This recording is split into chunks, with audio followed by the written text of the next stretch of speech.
bertepatan dengan pertemuan puncak London saat Perdana Menteri Inggris Keir Starmer mengumumkan 5.000 rudal pertahanan udara untuk Kiev. Vladimir Putin mengerahkan rudal untuk menghancurkan kapal kontainer yang dilaporkan membawa muatan senjata menuju Ukraina. Apakah eskalasi ini merupakan pesan ke Barat? Bagaimanapun, Inggris membuat banyak pergerakan yang tentunya bikin pemimpin Rusia itu tidak akan tinggal diam. Memasuki era baru Rusia versus Eropa, seperti inilah fakta serangan terbaru Rusia ke Ukraina dan hal-hal yang melatar belakanginya. Rudal targetkan kapal pembawa senjata.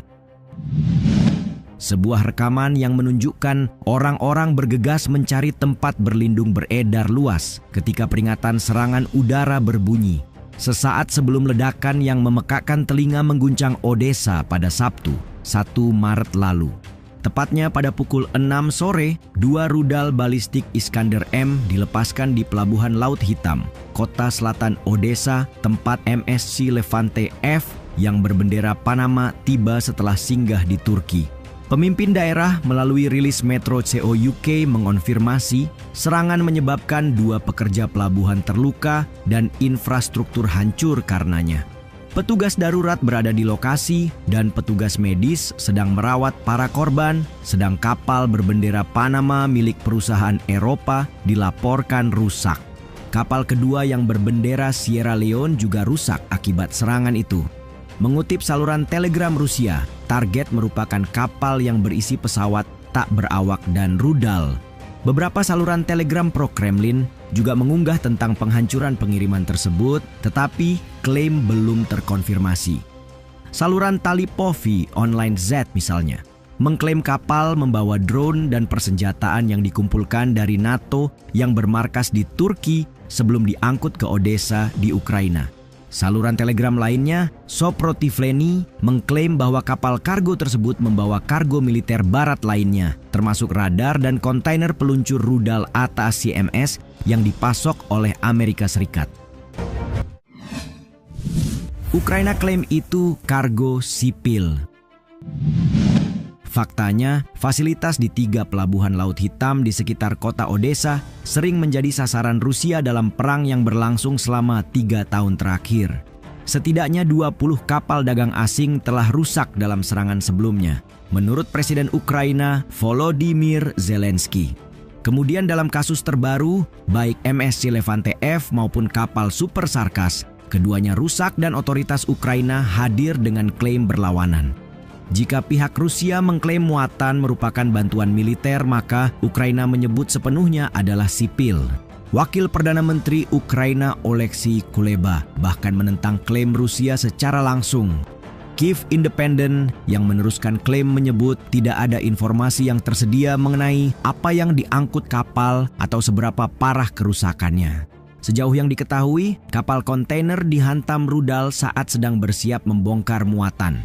Tetapi belum ada konfirmasi mengenai jenis muatannya. Sejalan dengan itu, Daily Mail melaporkan tidak ada bukti yang diberikan di seluruh saluran Telegram bahwa kapal memuat kargo militer, serta tidak bukti yang mengarah pada tingkat kerusakan MSC Levante F setelah serangan terjadi. Begitulah, sangat tidak mungkin pejabat Ukraina atau media Barat mengakui apa yang telah diklaim Rusia sebelumnya.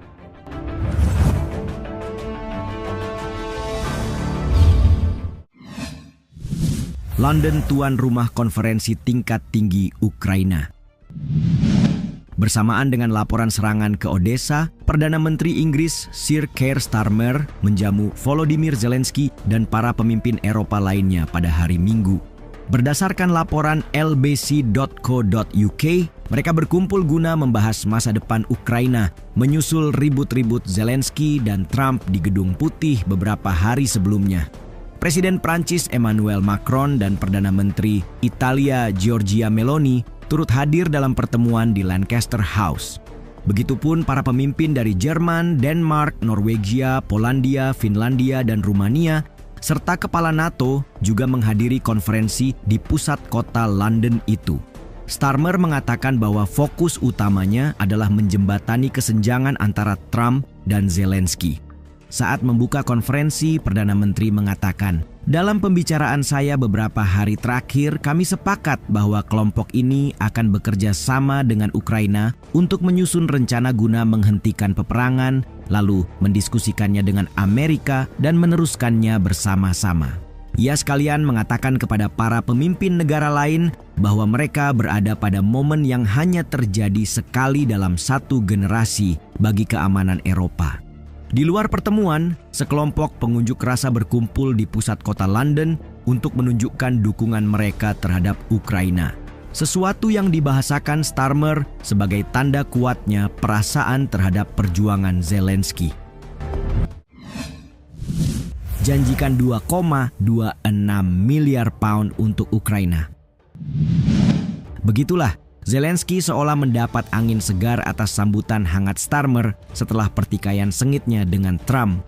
Kemudian yang tak kalah penting, Zelensky dapat bernapas lega karena Inggris telah menjanjikan pinjaman sebesar 2,26 miliar pound atau 47,2 triliun rupiah setelahnya. Pinjaman ini akan meningkatkan kemampuan pertahanan Ukraina dan akan dilunasi menggunakan pendapatan dari aset-aset Rusia yang dibekukan, katanya melalui postingan di X setelah pertemuan. Ia sekaligus mengatakan dana tersebut akan diarahkan untuk produksi senjata di Ukraina, juga tak lupa mengucapkan terima kasih atas dukungan pemerintah dan rakyat Inggris yang luar biasa sejak awal invasi. Melansir lbc.co.uk, Keir Starmer memeluk Zelensky sebelum dan sesudah pertemuan mereka di Downing Street saat pemimpin Ukraina itu bersiap bertemu Raja Charles pada hari Minggu. Sebelum keduanya pergi untuk pertemuan pribadi, Starmer menoleh ke kamera untuk menegaskan kembali dukungan Inggris terhadap Ukraina. "Anda mendapat dukungan penuh dari seluruh Inggris Raya dan kami akan mendukung Anda dan Ukraina selama yang diperlukan," katanya. Situasi ini sangat kontras dengan yang terjadi di Amerika, di mana Zelensky bahkan diusir dan tidak ada kesepakatan apapun yang ia bawa pulang. 5.000 rudal untuk pertahanan udara.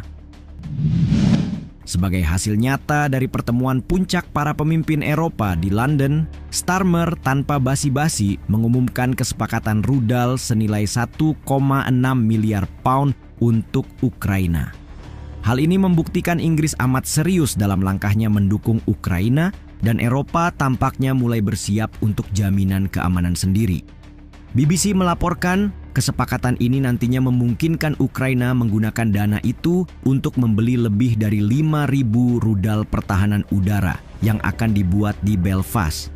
Selain itu, kesepakatan yang dimaksud bakal menciptakan 200 pekerjaan di Irlandia Utara dan secara langsung mendukung 700 pekerjaan lebih lanjut di Inggris, kata Kementerian Pertahanan. Sebab pembuatan lebih dari 5.000 rudal multiperan ringan, LMM, akan melipat gandakan produksi di pabrik Thales.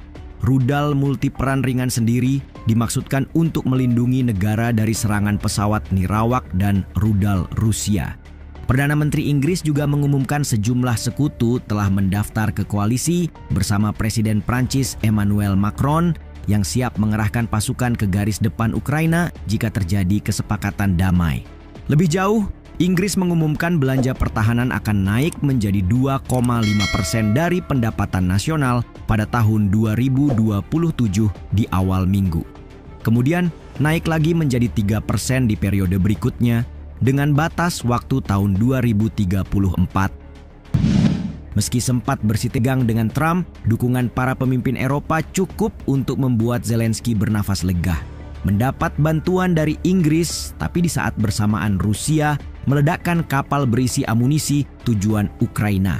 Ini menunjukkan kalau eskalasi sama sekali belum mereda.